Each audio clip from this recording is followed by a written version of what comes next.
Muraho, tubaye ikaze kuri YouTube channel Baza Muganga.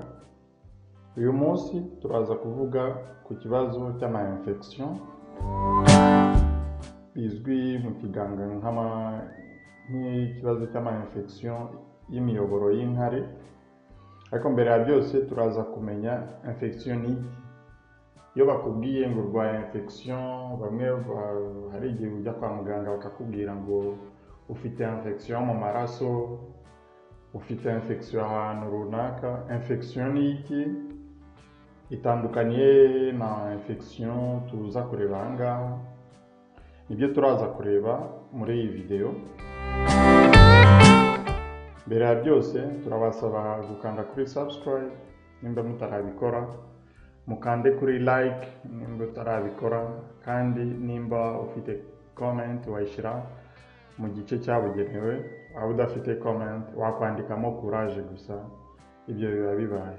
Bavuga ko umuntu afite infection igihe hari agakoko kaba virusi cyangwa icyo bita bacterie, kuvuga microbe, yinjiye mu mubiri bikaba byatera indwara.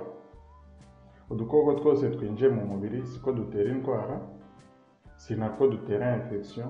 Ni ukuvuga iyo agakoko kinjiye mu mubiri kagagutera indwara, ukagira umuriro, ukaribwa umutwe, ukaribwa mu nda, ukaribwa ukumva ucitse intege, aho niho bavuga ko wagize infection. Infection y'imiyoboro y'inkari rero ariyo abantu bakunze guconfusinga n'izindi infection. Ni infection ifata gusa mu bice by'imiyoboro y'inkari. Ariko se infection y'imiyoboro y'inkari ifata gute? Wayirinda gute? Ni izihe ngaruka zaba mu gihe uyivuje nabi cyangwa utayirinze? Nibyo turaza kureba muri iyi video. Imiyoboro y'inkari igizwe n'ibintu bine. Cya mbere, umuyoboro w'inkari ugizwe n'impyiko, ukagirwa n'udutiyo tuva ku mpyiko tukajya mu gasabo k'inkari, ikagirwa n'akandi gatiyo kava ku gasabo k'inkari bita vesi kajya hanze. Impyiko zifite akamaro ko kuyungurura amaraso, gakuramo imyanda ikayisohora. Imyanda yose yari iri mu maraso iyo igeze mu mpyiko, impyiko irayungurura igakuramo iyo myanda igasohoka mu nkari. Yamara gusohoka mu nkari ikajya mu gasabo k'inkari maze ukayisohora igasohoka mu nkari. Ikindi impyiko zikora ni uko ziringaniza amazi y'umubiri. Nimba wanyweye amazi menshi, nimba wanyweye inzoga nyinshi, nimba wanyweye fanta nyinshi, byagera mu maraso, byagera mu mpyiko, impyiko kumva ko ari byinshi cyane, byose ibirenze byose irabisohora ukabyihagarika. Niyo mpamvu iyo wanyweye amazi menshi ubona uri kwihagarika cyane, nuko impyiko ziba zumvishe ko byabaye byinshi mu maraso, isagutse ikabisohora. Ikindi impyiko zikora ni uko ziringaniza umuvuduko w'amaraso. Umuntu urwaye impyiko agomba arwara umuvuduko w'amaraso, kubera ko mu kazi k'impyiko ari ukuringaniza uko amaraso agenda mu mubiri. Ni ukuvuga nimba ufite amazi make, kuko iyo ufite amazi make amaraso ashobora kugenda gake, hari uko impyiko zongeramo ubundi butabire n'ubundi za sodium na za potassium kugira umuvuduko w'amaraso urugende ku rugero, utagenda wihuse cyane cyangwa ngo ugende gake, kuko ibi byose bishobora kugira ingaruka ku mubiri wawe. Twa dutiyo rero tuvana inkari mu mpyiko. Inkari zamaze kuyungururwa, nuko ibyabaze kuyungururwa mu maraso byitwa inkari. Iyo byamaze kuyungururwa rero bica muri twa dutiyo bikajya mu gasabo k'inkari. Agasabo k'inkari kakabika za nkari zagera kuri mililitiro 300, akaba aribwo agasabo k'inkari gatangira kwikanda. Iyo gatangiye kwikanda nibwo wumva ushaka kwihagarika, maze ukajya kwihagarika. Waba uri ahantu ugomba kwihagarika ukajya kwihagarika, waba utari ahantu utagomba kwihagarika, uri mu modoka, uri mu bantu, uri mu isoko, ubwonko niho buza rero ukagutegeka ako gasabo k'inkari kakaba karetse kwikanda, wamara kugera ahantu habugenewe, kwa kumva ushaka kwihagarika bikongera bikagaruka, ukajya kwihagarika ugasohora inkari. Hari akandi gatiyo bita uretre, niko gasohora inkari, ka gasabo k'inkari muri vesi gasohora inkari hanze. Tubyumvishe neza rero, birumvikana ko muri izi infection z'imiyoboro y'inkari bita mu cyongereza UTI, urinary tract infections, birumvikana ko infection zishobora kuba iz'ahantu hatatu.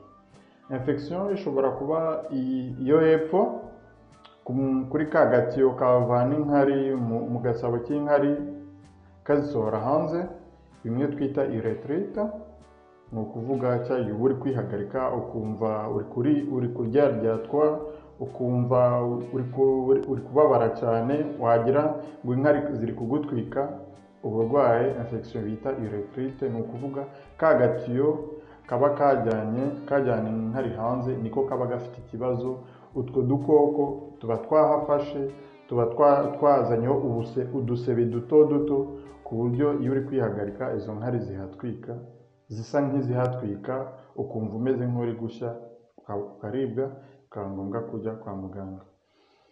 Hejuru yaho rero ushobora kugira indi infection yitwa cystite, ni ukuvuga ni ka gahago k'inkari, ka gasabo k'inkari, iyo kinjiyemo twa dukoko nibwo ugira ikibazo cyitwa cystite. Ni ukuvuga bigaragara igihe ugiye kwihagarika ukaribwa mu nda, akenshi umuntu aribwa iyo inkari zenda kurangiramo, cyangwa ukumva uri gushaka kujya kwihagarika buri kanya kubera ko ako gasabo k'inkari kaba kinjiyemo microbe cyangwa utwo dukoko, maze tugazanamo utuntu tumeze nk'udusebe, inkari zageramo ukumva ako kanya wajya kwihagarika. Hari ikindi gikomeye cyane rero, izo microbe cyangwa utwo dukoko dushobora kuva aho ngaho tukazamuka tukagera ku mpyiko. Iyo tugeze ku mpyiko biba bikomeye cyane kuko dushobora kwangiza impyiko cyane, ukarwara ikibazo, indwara bita pyélonéphrite. Uturemangingo two mu mpyiko tuba twafashwe n'izo microbe biba bikomeye cyane, biba bisaba kwihutira kwivuza. Ikindi turaza kureba aha ngaha, ese ni bande babatwa cyane n'ibi bibazo by'ama-infection cyangwa izi ndwara z'imiyoboro y'inkari. Mu bushakashatsi bwakozwe byagaragaje ko abagore ari bo bakunze kurwara aya ma-infection y'imiyoboro y'inkari, kubera impamvu turaza kuzireba. Mu gihe abagabo badakunze kubirwara, n'igihe babirwaye ntabwo biba bikomeye cyane, abana bo biza gake cyane. Ikindi turaza kureba, izi infection ziterwa n'iki. Mu by'ukuri mu bushakashatsi bwakozwe, ikizwi ni uko inkari iyo zivuye mu maraso, ni ukuvuga iyo impyiko zimaze kuyungurura amazi zikayakuramo na ya myanda n'ibiki, inkari ziba ziri sterile, ni ukuvuga nta microbe birimo uretse indi myanda, amatoxine n'ibindi.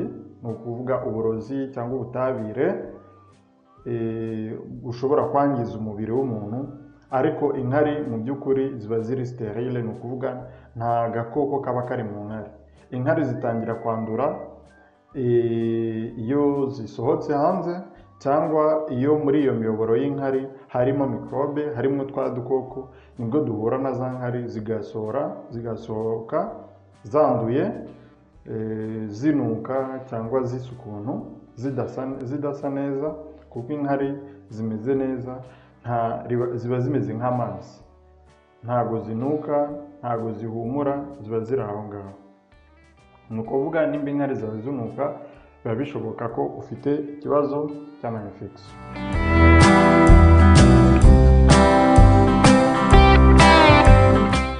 Ikindi cyagaragaye ni uko 80% y'ama-infection yagaragaye abaterwa n'umwanda. Ni ukuvuga akenshi ibyo biba ku badamu uko bihanagura igihe bamaze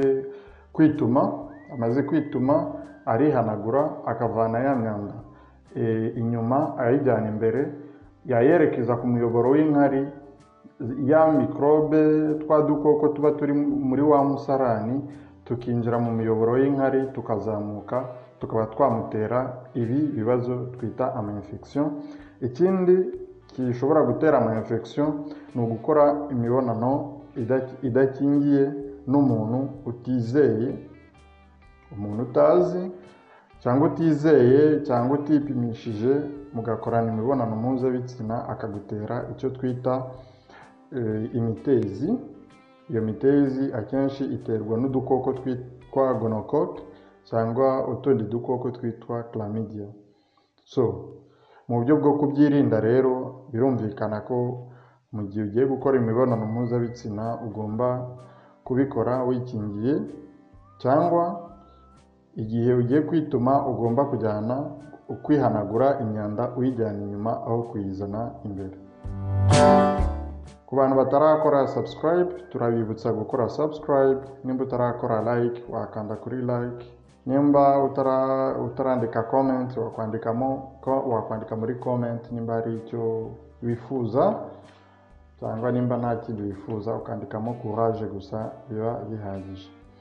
Ese ni ibihe bimenyetso by'ibibazo by'ama infection? Ibibazo by'ama infection rero nk'uko twabivuze, tukaba twabikomojeho ruguru. Ibibazo by'ama infection bituma umuntu ababara mu nda, ikiziba cy'inda, igihe uri kwihagarika ukumva uri kuryaryatwa. Akenshi bituma wihagarika kenshi. Iyo ufite ikibazo cy'ama infection wihagarika kenshi bidasanzwe, ubundi umuntu yakagombye kwihagarika 2 cyangwa 3 ku munsi.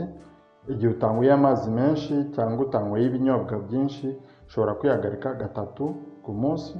Ariko nimba wagiyeho inshuro zirenga 3, waba uri kwihagarika ukumva uri kuribwa mu nda, ikiziba cy'inda, cyangwa ukumva uri kuribwa muri wa muyoboro w'inkari usa nkaho ari ubushye, menya ko ushobora kuba ufite ikibazo cy'ama infection y'imiyoboro y'inkari. Igihe uri kwihagarika inkari zisa nabi, inkari zinuka, inkari ubundi ziba zimeze nk'amazi, ariko igihe uri kwihagarika inkari zivanze n'ibintu bimeze nk'amashyira, ugomba kumenya ko ufite ikibazo cy'ama infection ukabyivuza. Igihe rero uhuye n'ikibazo cy'ama infection, uri kwihagarika inkari zisa nabi cyangwa zivanze n'amaraso, ukumva ufite umuriro, icyo ni ikimenyetso gikomeye cy'uko ushobora kuba ufite ikibazo twita pyélonéphrite. Ni ukuvuga impyiko zawe zishobora kuba zafashwe n'izo infection. Utwo dukoko dushobora kuba twazamutse tukagera ku mpyiko, kandi ibi biba bikomeye, ugomba kubyivuza. Muri ibi bihe rero by'ama pyélonéphrite, iyo impyiko zafashwe akenshi wumva n'umugongo uri kukurya cyane. Wakora ku mugongo ahangaha inyuma ahegereye imbavu, ukumva uri kuribwa cyane, kuko aho ngaho niho impyiko ziba. Impyiko ntabwo ziba mu kiziba cy'inda nk'uko abantu benshi baza babitubwira muri consultation, ngo ari kuribwa mu mpyiko, ugasanga hari gukora muri izo mpyiko ari mu kiziba cy'inda hafi y'umukondo. Aho ntabwo ariho impyiko ziba. Iyo uri kuribwa aho ngaho, ni twa dutiyo tuvana inkari mu mpyiko, nitwo tuba dufite ikibazo. Ni ukuvuga utwo dukoko niho tuba turi, niho tuba twateje ibibazo, ntabwo ari impyiko, kuko impyiko ziri inyuma mu mugongo munsi y'imbavu. Ushobora kumva ugifite isesemi, ukumva imbaraga zagushiranye, ukumva ufite umuriro, wakwihagarika ukihagarika inkari zinuka, umenye ko icyo kibazo ushobora kuba ufite pyélonéphrite. Ku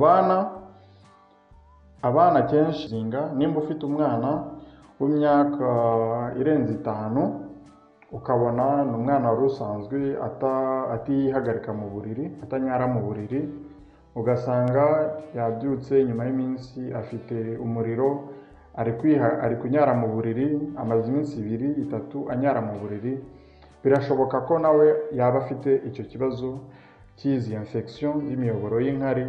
Byaba ngombwa ko mujyana kwa muganga bakamupima, basanga afite iki kibazo cy'izo infection bakamuvura.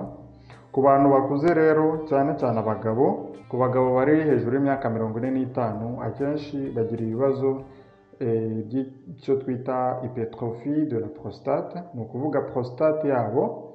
Prostate ni akanyama kaba hagati y'agahago k'inkari kazengurutse, kari munsi y'agahago k'inkari, kari munsi ya vesi. Iyo nyama rero twayifata ibimeze nk'ikirayi, hari hagati muri icyo kirayi niho haba haciye kagatiyo kajyana inkari hanze. Uko umuntu agenda akura, iyo ugeze mu myaka 45 kuzamura, akenshi iyo prostate cyangwa cya kirayi ndi kubabwira kiragenda kikabyimba. Uko kigenda kikabyimba niko kigenda kigakanda wa muyoboro w'inkari, cyakanda wa muyoboro w'inkari umuntu agatangira kujya yihagarika bimugoye, cyangwa ukajya wihagarika kenshi gashoboka kugeza igihe bazakuvurira iyo prostate yawe. Akenshi bavuga ko ari indwara ya prostate, ariko ni prostate iba yabyimbye. Ikindi ugomba kubonana nimba ufite icyo kibazo cyo kwihagarika kenshi, ukaba ufite umuriro cyangwa ukumva guhagarika inkari birakunaniye, inkari zikaza ugahita wumva zasohotse utabishatse, ugatangira kumva uri kuruka, bishoboke ko waba ufite icyo kibazo cy'izo infection z'imiyoboro y'inkari. Ugomba kujya kwivuza bakakuvura, cyane cyane wabonana n'umuganga w'inzobere witwa urologist cyangwa urologue, akakuvura akagufasha. Iyo prostate yawe yaba ifite ikibazo akayivura, byaba bisaba kubagwa ikabagwa, kuko akenshi birangira iyo prostate bayibaze bakayikuraho, kuko iyo umuntu amaze gukura, amaze kurenga imyaka 50, iyo prostate nta kibimaze cyane, ifite akamaro ariko ntago bari cyane. Ikindi tugiye kureba ni bande bafite risque nyinshi yo kurwara izi infection. Ni bande bashobora kuzirwara cyane. Abashobora kuzirwara cyane byagaragaye ko ari abagabo cyangwa abagore bari mu myaka yo gushaka, kuko akenshi nibo bantu bakora imibonano mpuzabitsina cyane. Abagabo barwaye iyo prostate nk'uko twabivuze, iyo yiyongereye ikabyimba igakanda wa muyoboro w'inkari twita urethre, bigatuma inkari zidasohoka neza, bituma udukoko duke twasigaye muri ka gasabo k'inkari tugenda tukaba twinshi cyane, tugateza ayo ma infection. Abagore batwite akenshi nabo baba bafite risque nyinshi yo kurwara izi infection, kubera ko umwana uba uri mu nda, uri muri nyababyeyi, asunika ya miyoboro y'inkari, amayureter aba ari hejuru.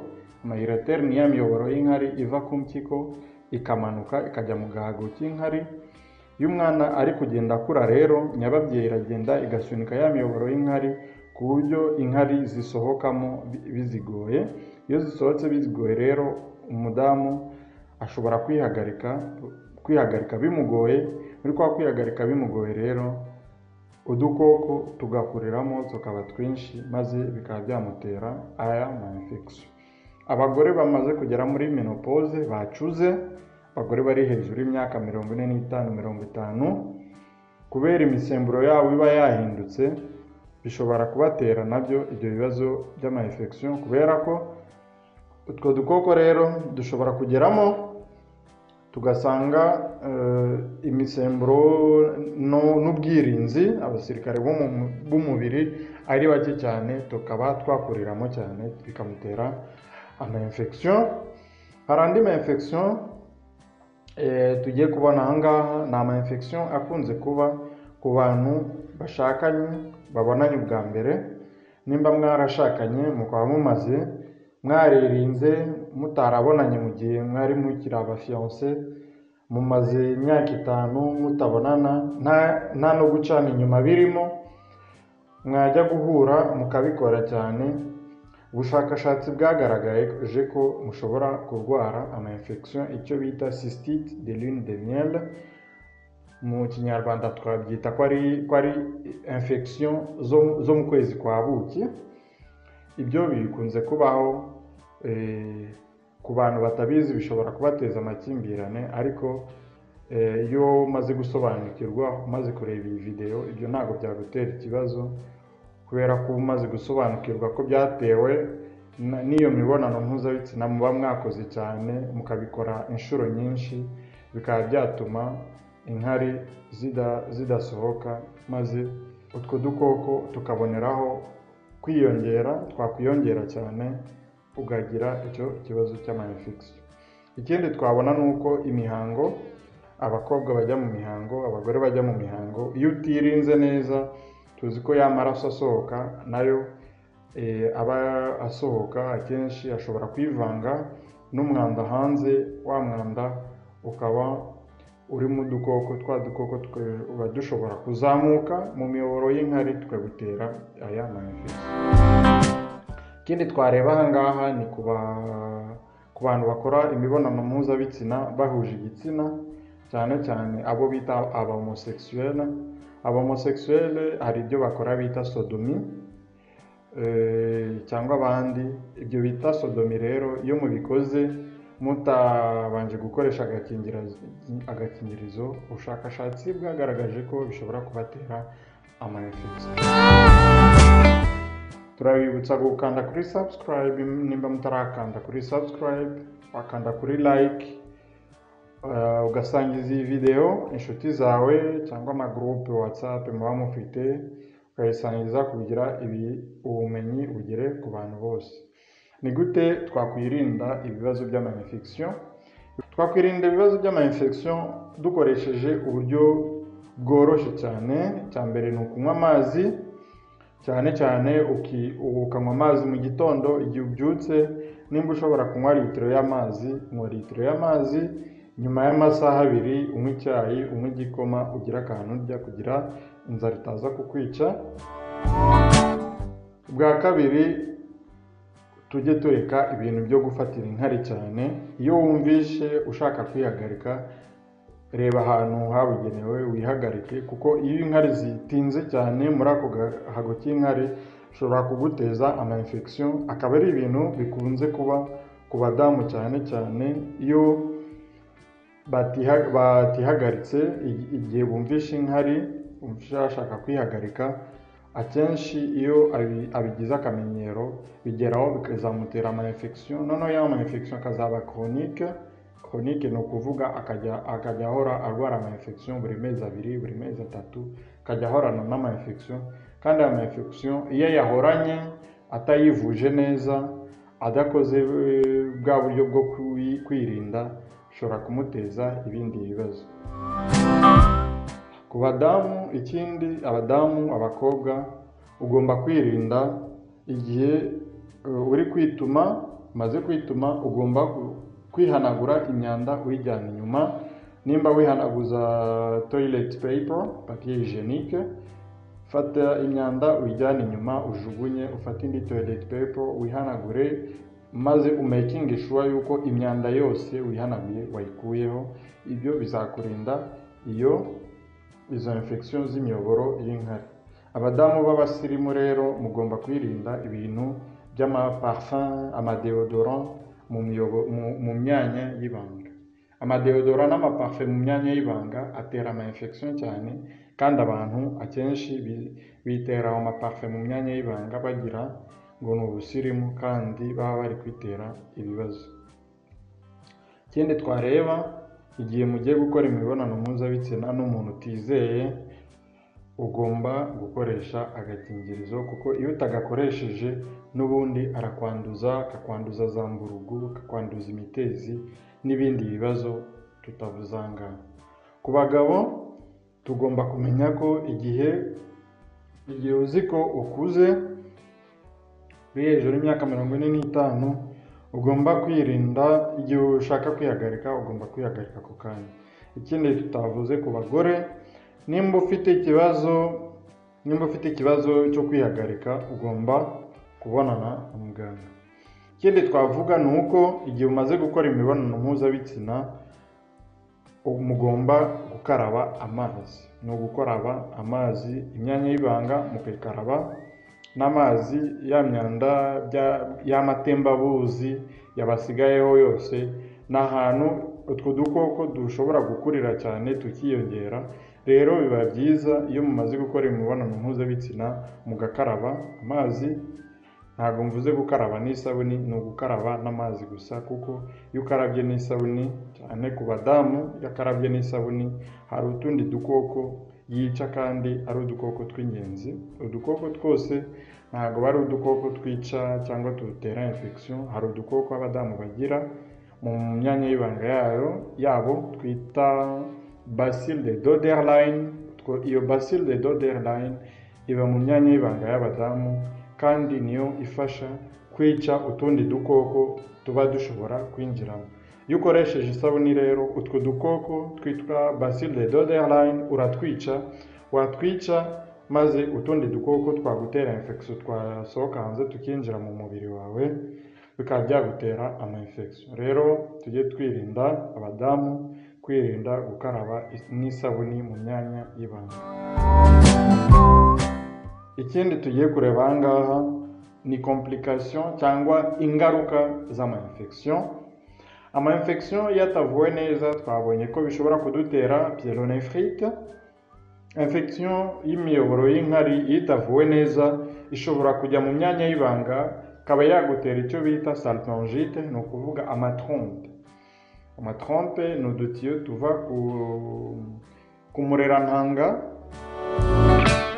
ijya muri nyababyeyi. Ayo matrompe rero iyo yinjiyemo aya ma infection yavuye ku ma infection y'imiyoboro y'inkari, ashobora kuzanamo utuntu tumeze nk'udusebe, maze utwoya tuba turi muri ayo matrompe twavaho, ukaba ushobora kugira ikibazo cyo bita grossesse extra-utérine, ni ukuvuga igihe utwite ugatwitira inyuma y'umura, niko babivuga, cyangwa ukazajya utwita ikazifunga ikazafatana kubera ya ma infection ahoramo, zazafatana amagi ava mu dusabo mu murerananga ntashobore kunyura aho ngaho, ukazagira ikibazo cyo kubyara.